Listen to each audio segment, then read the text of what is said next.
নাহমাদুহু ওয়া নুসাল্লি আলা রাসূলিহিল কারীম, আম্মা বাদ। রমজান মাস শুধু ক্ষুধা তৃষ্ণার সংযমের মাস নয়, এটি আত্মার পরিশুদ্ধির মাস। এই পবিত্র মাসে আমরা যদি সত্যিকার অর্থে সুখ ও প্রশান্তি খুঁজতে চাই, তাহলে দুটি বিষয়ের দিকে গভীরভাবে মনোযোগ দেওয়া দরকার। এই দুটি বিষয় আপাত দৃষ্টিতে সহজ মনে হলেও বাস্তব জীবনে এগুলো অনুশীলন করা অত্যন্ত কঠিন। রমজান মাস আমাদের সে কঠিন পথেই চলতে শেখায়।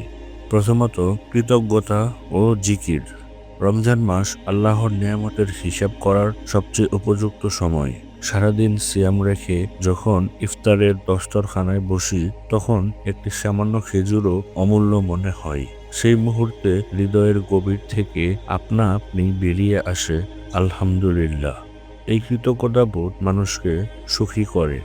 পৃথিবীতে এমন অনেক মানুষ আছেন যারা ইফতারের সময়ও অনাহারে থাকেন, যাদের কাছে সেহরি বা ইফতারের কোনোটারই ব্যবস্থা নেই।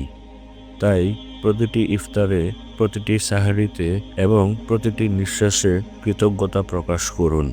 একজন আরব কবি কত সুন্দরভাবেই না বলেছেন, কৃতজ্ঞতা, জিকির ও ধৈর্যের মাঝেই রয়েছে নেয়ামত ও পরকালীন পুরস্কার। রমজানে জিহ্বাকে সর্বদা আল্লাহর জিকিরে সিক্ত রাখুন। তারাবির ফাঁকে ফাঁকে, ইফতারের অপেক্ষায় বসে, রাস্তায় চলতে চলতে, কাজের ফাঁকে সুবহানাল্লাহ, আলহামদুলিল্লাহ, আল্লাহু আকবার, লা ইলাহা ইল্লাল্লাহ বলতে থাকুন। এই জিকির অন্তরে সেই প্রশান্তি এনে দেয় যা কোনো সম্পদ, কোনো পদমর্যাদা বা কোনো বিনোদন দিতে পারে না। আমরা সারা জীবন সুখ খুঁজি বাইরে, টাকায়, মানুষের ভালোবাসায়, সাফল্যে। অথচ রমজান আমাদের বারবার মনে করিয়ে দেয়, সত্যিকারের সুখ কেবল আল্লাহর স্মরণেই।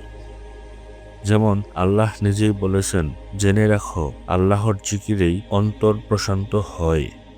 রমজানের দীর্ঘ রাতগুলো কৃতজ্ঞতা অনুশীলনের সেরা সময়।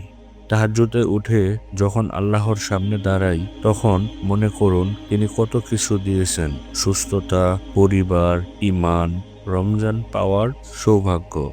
এই কৃতজ্ঞতা বোধ অন্তরকে হালকা করে, দুশ্চিন্তা কমায় এবং জীবনকে অর্থবহ করে তোলে। দ্বিতীয়ত, গোপনীয়তা রক্ষা। সুখের আরেকটি গুরুত্বপূর্ণ উপাদান হল গোপনীয়তা রক্ষা করা, বিশেষ করে নিজের ব্যক্তিগত বিষয়গুলো। আরবদের মাঝে এক বেদুইনের একটি প্রসিদ্ধ ঘটনা প্রচলিত আছে। 20 দিনারের বিনিময়ে সে একটি বিষয় গোপন রাখার অঙ্গীকার করেছিল। প্রথমে সে তার সততার সাথে সেই অঙ্গীকার রক্ষা করেছিল, কিন্তু একসময় অধৈর্য হয়ে সে গিয়ে টাকাটা ফিরিয়ে দিয়ে এলো, কারণ সে গোপনীয়তা রক্ষা করার সেই মানসিক বোঝা আর বহন করতে পারছিলেন না। এই ঘটনাটি আমাদের বলে দেয়, গোপনীয়তা রক্ষা করতে চাই দৃঢ়তা, ধৈর্য এবং শক্তিশালী ইচ্ছাশক্তি।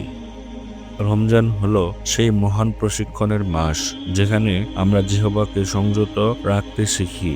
সিয়ামকারী ব্যক্তি শুধু পানাহার থেকে বিরত থাকেন না, মিথ্যা, গীবত, অহেতুক কথাবার্তা এবং অন্যের গোপনীয়তা প্রকাশ করা থেকেও বিরত থাকেন।